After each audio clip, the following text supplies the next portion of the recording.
Hey, if you're enjoying the content here at Dennis Sperling Unfiltered, make sure you support it by sharing, and subscribing to the channel. And also, hit that little notification bell in the corner so that you'll get notice of each and every one of our live feeds.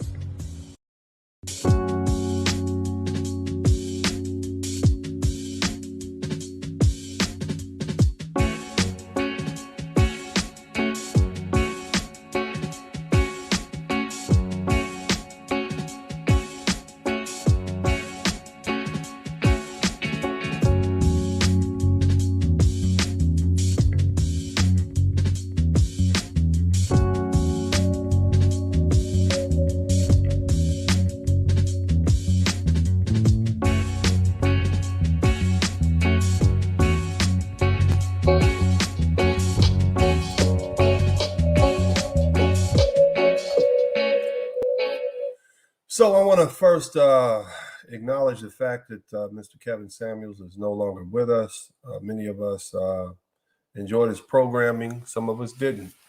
And I want to take the opportunity to tell you all who appreciated his work, to respect him, who liked what he did. Don't get caught up with these detractors, with these people who have these horrible things to say about Mr. Samuels. They're acting as though because of his work, he somehow died prematurely. The man was in his 50s. As you all know, he fought cancer and survived. Like many other Black men, he had the same medical conditions that we do, with high blood pressure, heart issues, and so on and so forth. And so because of that, people die because it's time for them to die. Now, what I look at is the fact that there are so many people who have so many horrible things to say about this brother.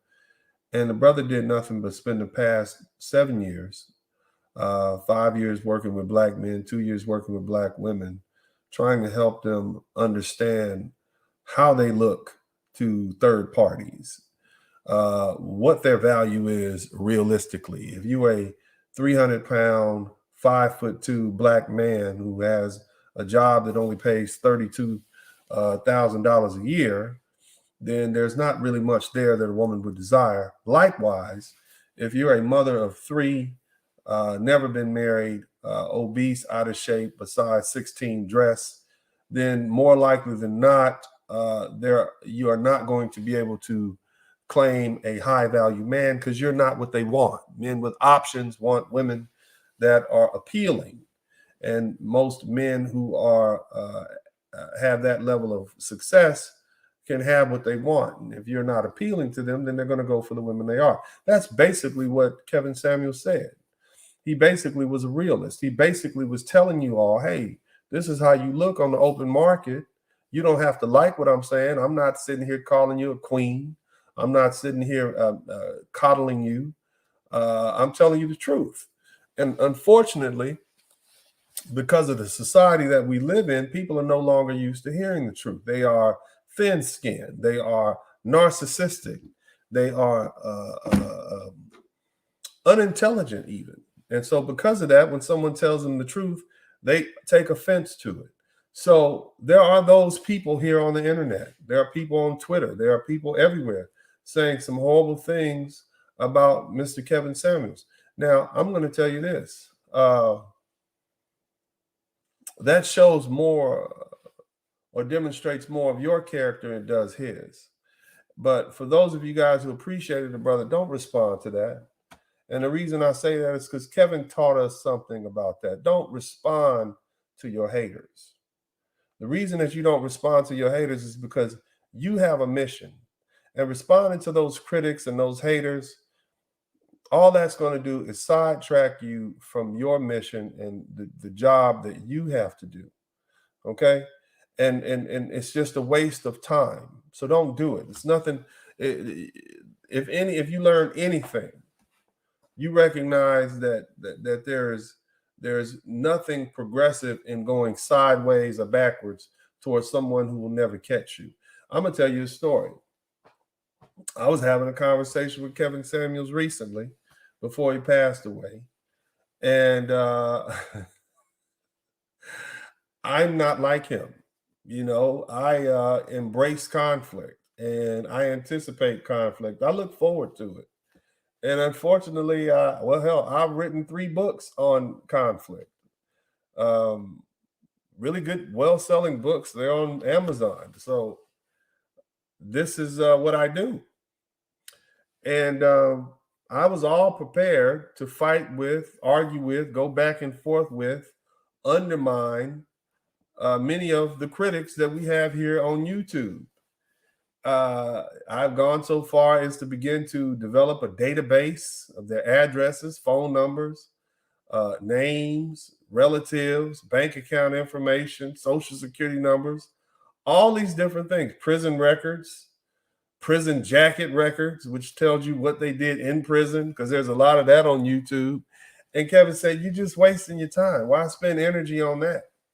And I'm like, "But I enjoy it." He's like, "But it's still a waste of time. Don't do that." And I let it go, even though, again, that is something I'm very good at. He said, we are in the process of building $1 billion corporation. We're going to use YouTube as a platform to build $1 billion corporation that's worldwide, that our children's children's children's children will benefit from. And here you are compiling op-ed,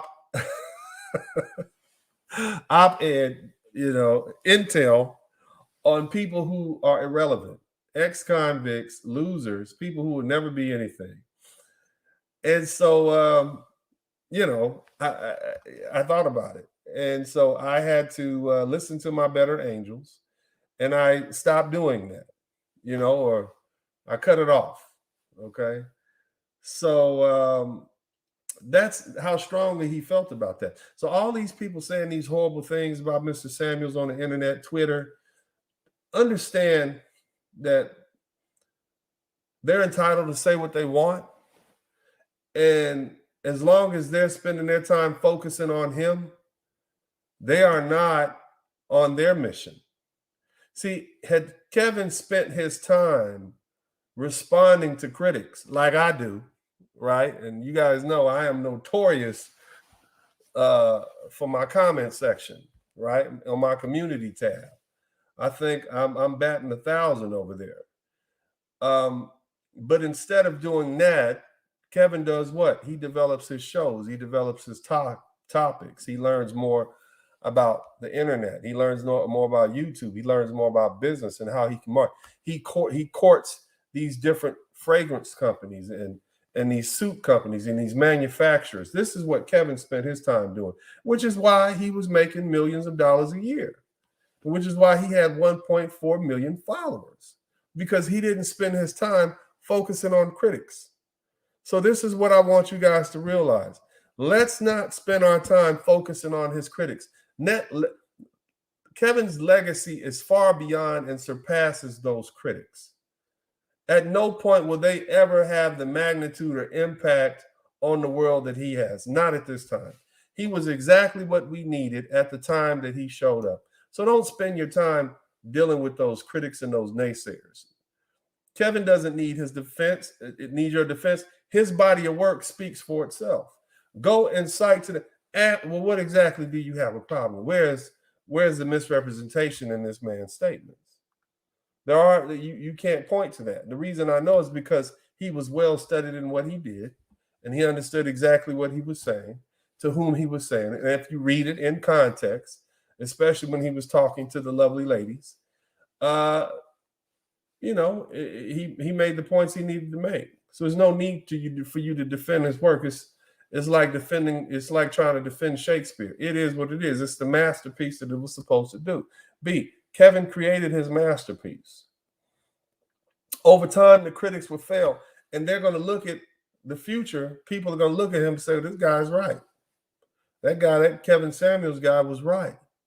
Why were people criticizing him? It makes sense. You got 3 kids by 3 different dudes. You're 150 pounds overweight. Ma'am, rich men don't want you.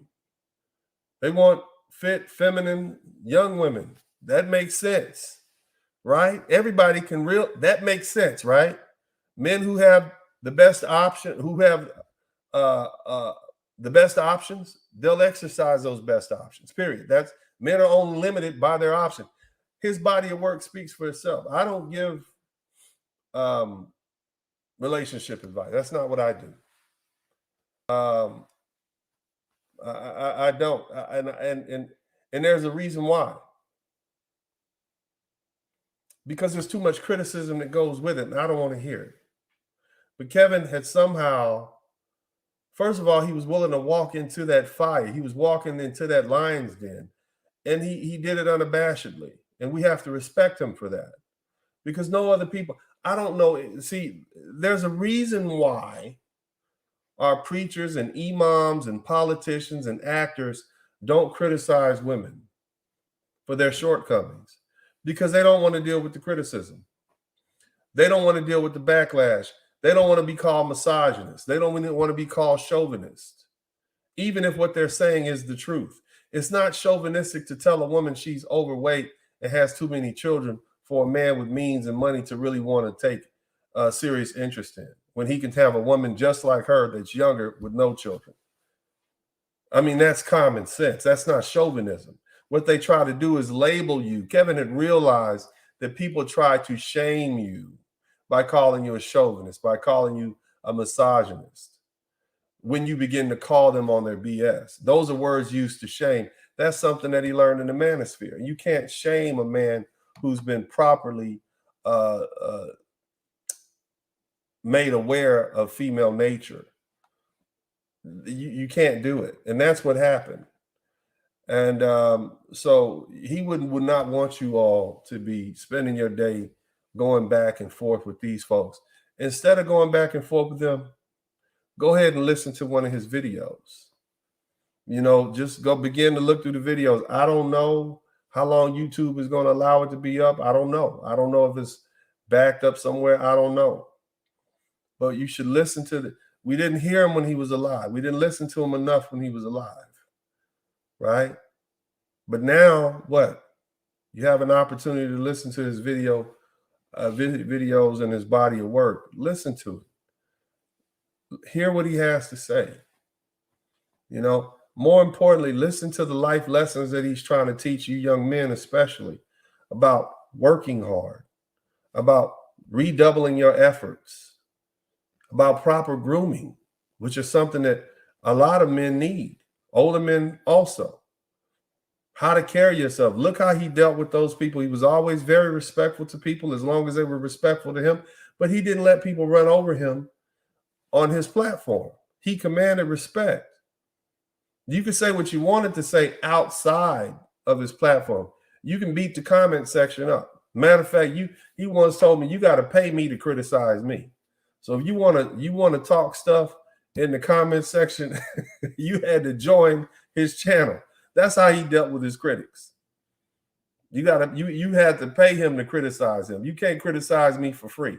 He would say that or something like that all the time. You can't criticize me for free. You're gonna have to pay me.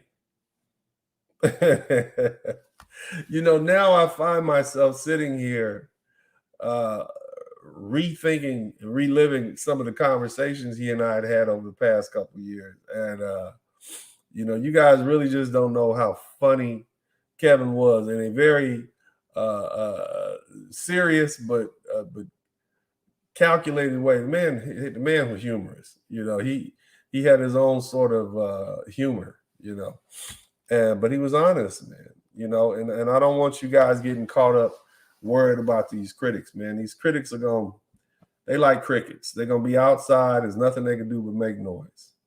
It's nothing that they can do. You know, I don't care what Black Twitter says, YouTube, the haters. Doesn't matter what they say. They're still going to be irrelevant. Kevin's legacy is going to get bigger and bigger and bigger. Mark my words. His legacy is going to grow and grow and grow at this point.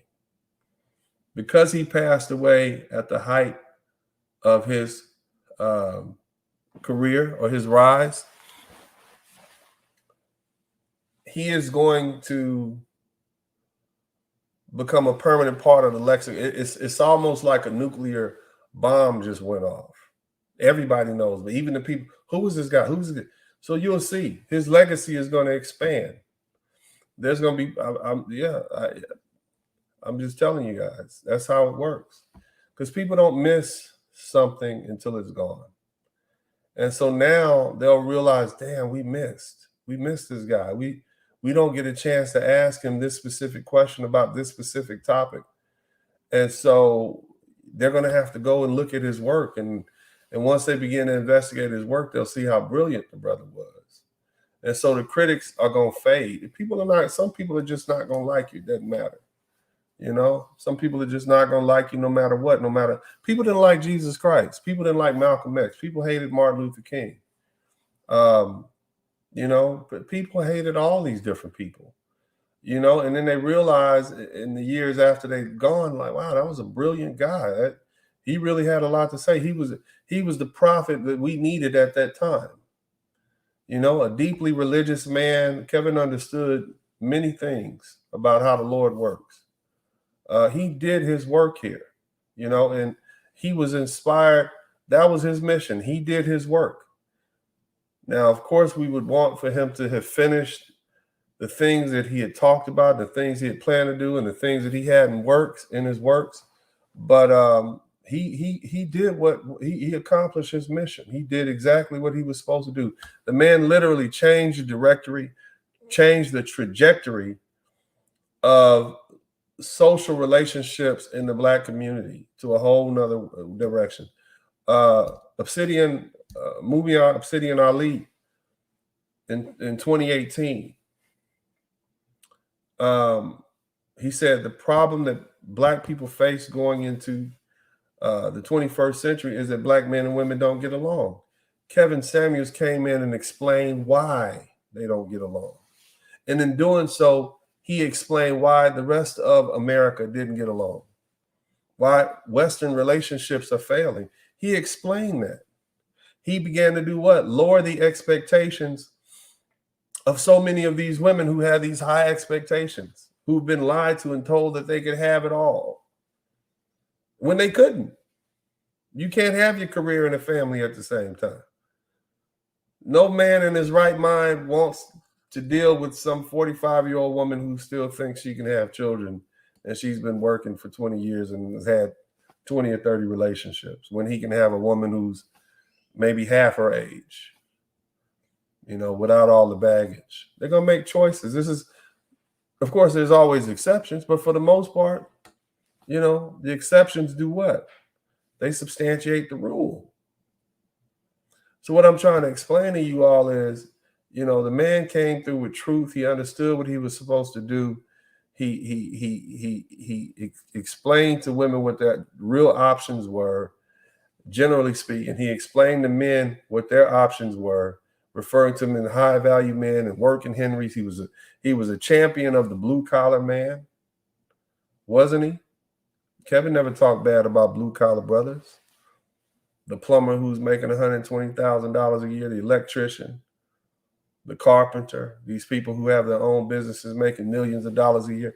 He never talked bad about them. Matter of fact, he explained to them, or what he tried to do is he found it outrageous that women who had bachelor's degrees, who are oftentimes in debt, would think they're better than these men over here who are hardworking blue collar men.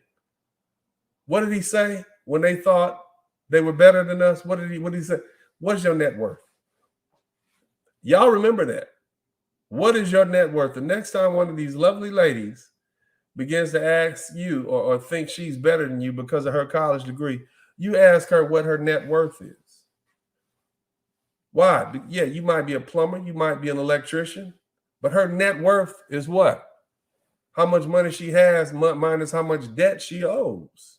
Because if she's walking out of college with an $80,000, $100,000 debt, yeah, you might be making $70,000 a year, but you got $120,000 in debt plus that house note and that car note, that mortgage on that townhouse for $250,000, and that car note for $40,000. So your net worth is negative something. Whereas this plumber who started working right out of high school, he's got a house that's paid for or nearly paid for. He's got a business that pays $100,000 a year. He's operating in the black. So don't let these women tell you that you're less than them just because they got a college degree, or a master's degree, or a PhD. That's what Kevin Samuels taught, brother. So he truly showed the black man, and all men, really, because Kevin, all men, and that was the thing about Kevin, man. He was nationwide. White women called him, Hispanic women called him, Asian women called him, black women called him. Kevin was men. Everybody was listening to Kevin. We were hanging out in New York. We were on the elevator, and some Hispanic dudes say, "Yeah, man, dude just came out. We're walking from a store. We're passing through Times Square. Hispanic dude rolls up. Hey, man, appreciate what you're doing." Like, wow, everybody's listening to Kevin. All men appreciate what you're doing. He restored balance to the dating marketplace. You had a bunch of women who thought their value was higher than it was, so they weren't settling for men, right? He laid the facts out there. There's only 100,000 of those type of men. More than likely or not, you're not going to get one of those type of men. Why don't you take one of these men? You're average. What does he say? You're average at best, but you think you deserve a man who's above average. No, you're not settling. That's your level. Now, of course, I'm not a dating coach, and I don't profess to be one. I'm just explaining to you all who are biased, who don't know how easy it is to understand what this man was saying. If you separate yourself from your emotions and don't get mad at the messenger and just hear the message. This man saved marriages. You have women contemplating divorce because they thought they could get a better deal if they jumped out of their marriage and jumped back into the dating market. They thought they would get a better deal. And Kevin made them realize, no, you won't. Not at 32 years old with 2 kids. No, you won't. That's not what high value men are looking for. He helped women recognize their true value on a sexual marketplace. And let me tell you something else. He helped men recognize their value. No more, you can't just beat a hardworking man up and tell him he's not good enough. He doesn't have enough.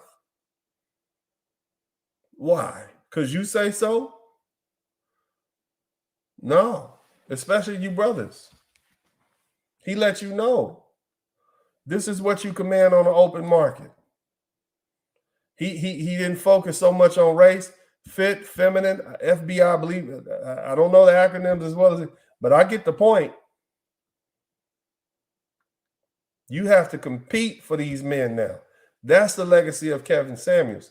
He instilled in men a belief in themselves and to realize that they have value when the whole world was telling them we didn't. The whole country was telling them we didn't have value. And now guess what? Now we know we do. And we have the empirical data to support that belief. This is what Kevin Samuels did. This is a legacy that can't be undone. This is what he brought up from the Manosphere, from the Black Manosphere, the Manosphere at Large. And he did it in such an eloquent way. I can't believe there are still critics of Kevin Samuels in the Manosphere. He has been nothing but a blessing to us. These talking points that we used to huddle up and talk about in these dark corners of the internet are now mainstream. And they've been put out in such an eloquent way. All you have to do is mimic that, and you can begin to get your point across and make ground in the social sphere. That's a wonderful thing. Hey, miss, with that college degree from Stanford, you got that BA degree from Stanford and $150,000 in debt? Yeah, I might be an electrician, but your net worth is negative something. You might do better by coming along with me and let's creating a family together. That's his legacy, creating families, putting people together, marriages, children. So you don't die alone, sister, ma'am. This is what he did. This is the Godfather. This is what he did. You cannot have a strong community without strong family bonds. And you can't have strong family bonds if you got women who file up to 70% of the divorces, always looking the other way and that way to try to see if they can get a better deal because somebody has lied to them and made them think they could. So what did Kevin do? He said, no, miss, there's nothing for you out there except loneliness and dying by yourself. Matter of fact, if you're one of these women who divorced your husband, your best bet is to get back with him. That's what Kevin Samuel stood for. These critics don't hold any weight with me, just like they didn't hold any weight with him. You got a lot of black women celebrating Kevin Samuel's death. How disgusting. How is celebrating this man's death benefiting black women when he wanted you to get married and have children? When he was teaching you how to become more appealing to men? How does that benefit you, sisters? His death. He wanted you to be married. You're still losing in the relationship fight. Only 1/4 of black women in America will get married. He didn't want that for you.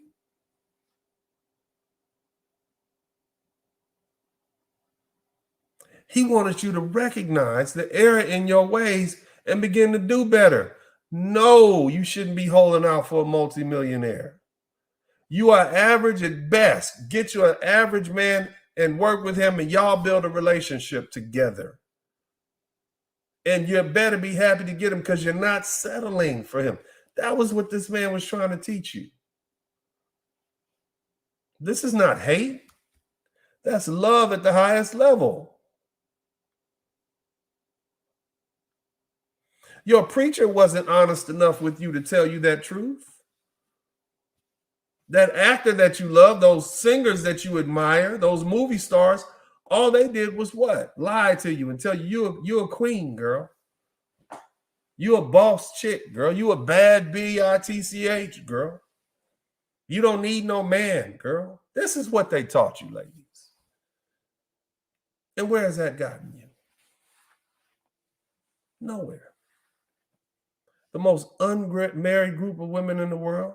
Your brothers say you're the black men say you're the most unmarriageable group of women in the world.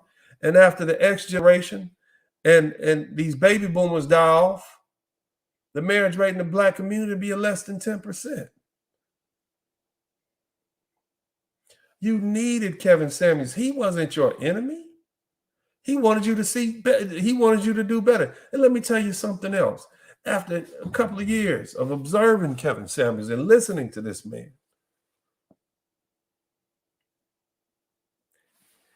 him healing you, him advising you to get therapy so that you could be more suitable in marriage,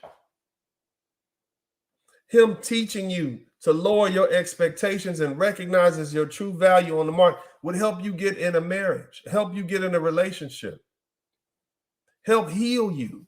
And in doing so, that healed him and gave him hope. Because Kevin himself wanted to get married again and have children. He wanted to get married and have children himself. And in helping heal the market, he often referred to the sexual marketplace value. He knew that there would be more options, not just for him, for other men, but for himself too, of fit, feminine women who are ready to be married, The man was 50-something years old. He didn't want to spend the rest of his life by himself, just like the rest of us. I myself was prepared to do it.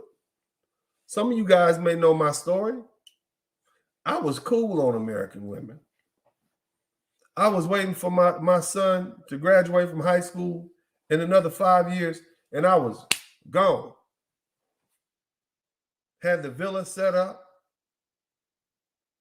money stacked up, plans to sell the house, turn the business over to some other young lawyers, an agreement in place for them to send me my cut of the check.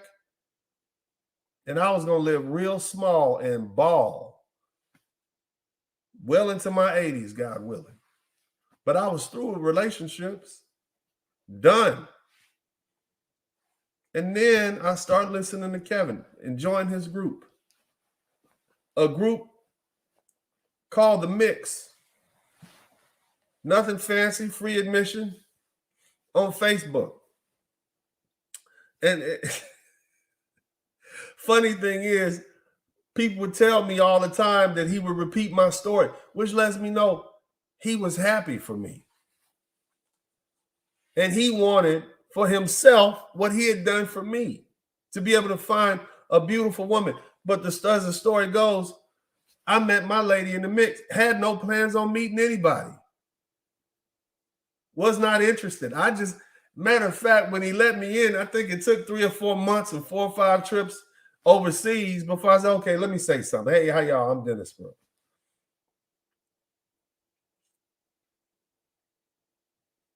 3 weeks later, I'm flying up to meet my, who I didn't know at the time, but was soon to be my fiance. Best woman I've ever had in my life. Most loving, caring woman I've ever met. And she had been listening to Mr. Samuels before I. And so she recognized this is what you need to do when you get a high value man.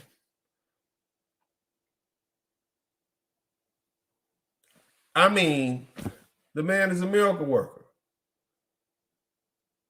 So as opposed to waiting around to die, which is exactly what I was doing, as opposed to waiting around for my children to graduate from high school so I could skedaddle, I'm now living and enjoying my life. And it's a beautiful thing. This is a beautiful thing. To be a family man.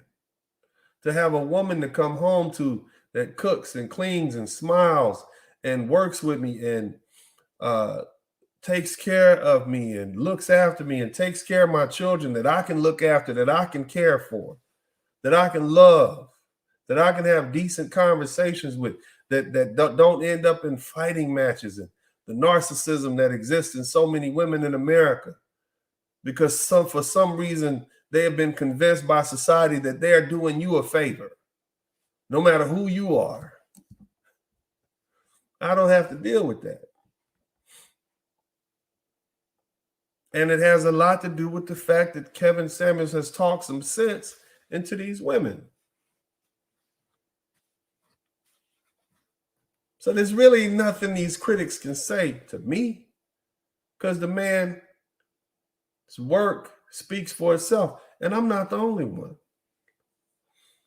There's so many others out there who have remained in marriages when they were planning on getting a divorce, who've gotten married, who've gotten engaged, who've gotten back with their child's father, who's gotten back with their child's mother. This is this man's legacy. And it's a beautiful thing. Again, some of you all get so caught up into the messenger. You don't like his delivery. He hurt your feelings. Your feelings. They don't make band-aids for feelings for a reason. Get over your feelings and get that message and get that truth, because you weren't getting it anywhere else. Frankly, nobody else who's in the public sphere, and they don't care enough about you to tell you the truth. All you get is has-been comedians lying to you, telling you to think like a man, walk like a horse. I don't know. You go, girl. You're a queen. This is what you get.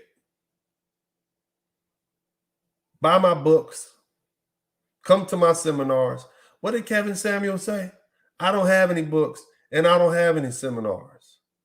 I'm just here speaking to you all every night at the same time about this truth that I know.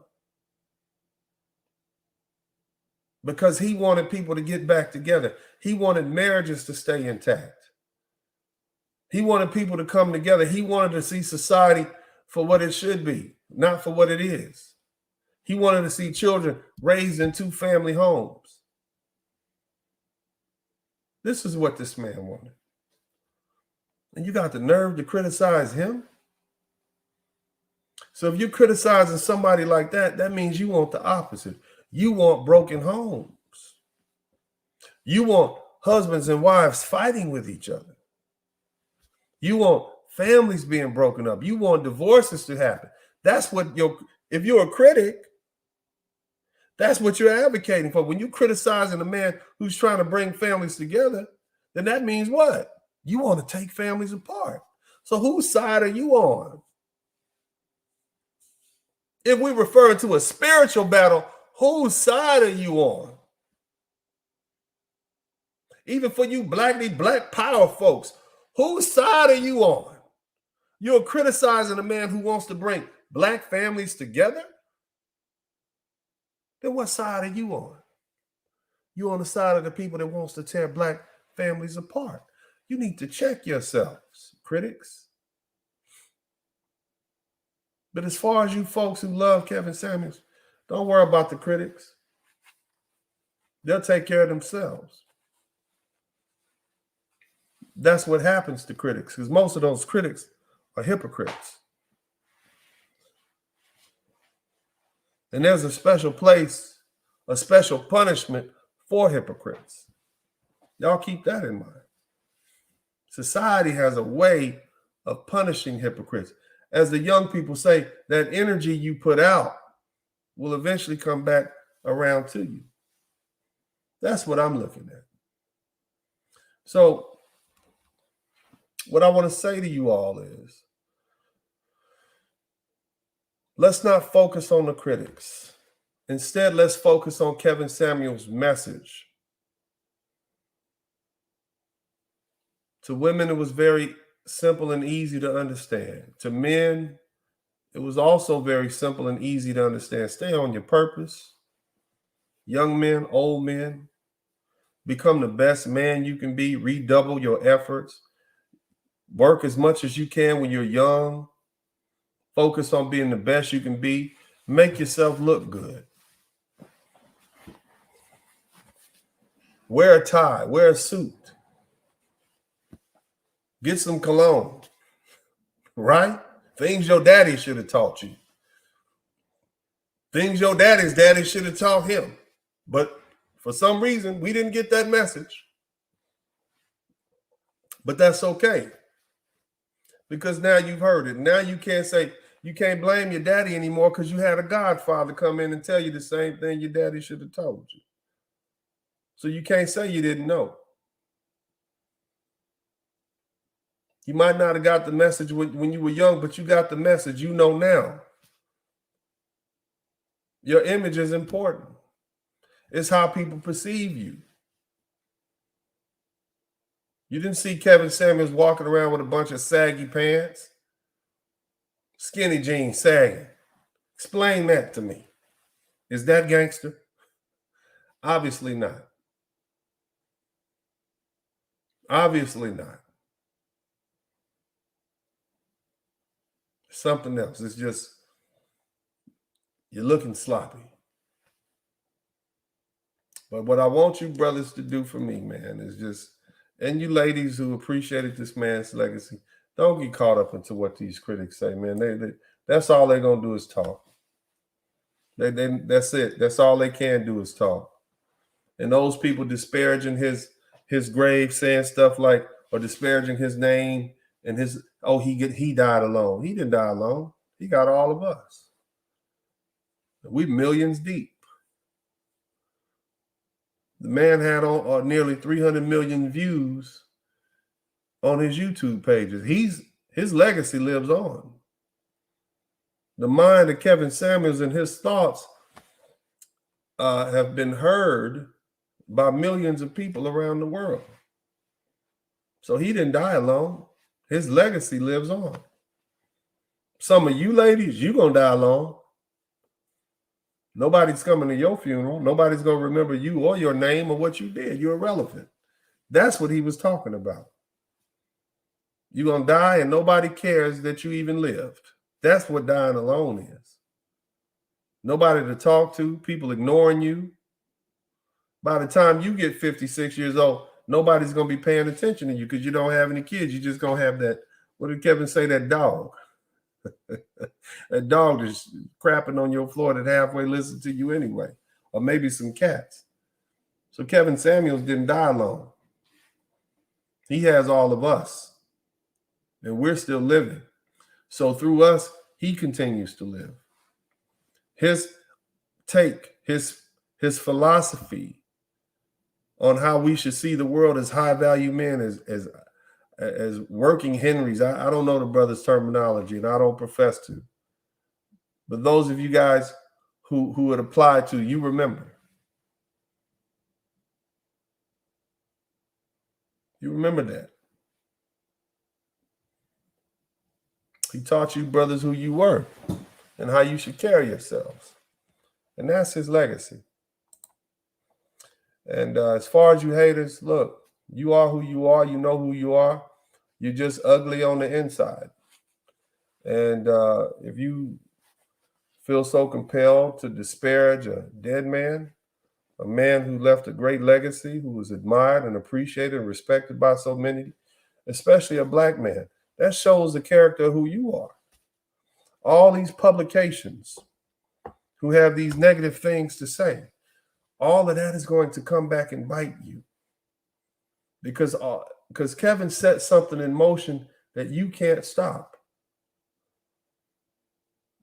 These talking points are not going to go away. They are part of the public lexicon now. They're part of the public discussion. They're not going away. All that's going to happen now is people are going to be turned off by your untruths or your battle against the truth that Kevin Samuels privied us to. It makes you untrustworthy because we trusted him and we don't trust you. Why? Because we see his results, whereas you gave us nothing but shaming language and lip service. So you are now unworthy of our attention and our minds and our ears and our responses. That's all I have to say about that. Now, again, focus on your legacy, focus on your lessons, focus on your outcomes that you want, focus on your goals. Don't worry about these critics because Mr. Samuels didn't. And that's why he was so successful in such a short period of time and use this from 2015 when he started his YouTube account to 2022. In 7 years, this man made millions of dollars and the world knew his name. Use that as a lesson. Ask yourself what you were doing 7 years ago. Ask yourself that. Ask yourself where would he have been in 7 more years? And you try to get there as opposed to answering and responding to these foolish know-nothing critics. God bless you all. This is Uncle D. I'm out.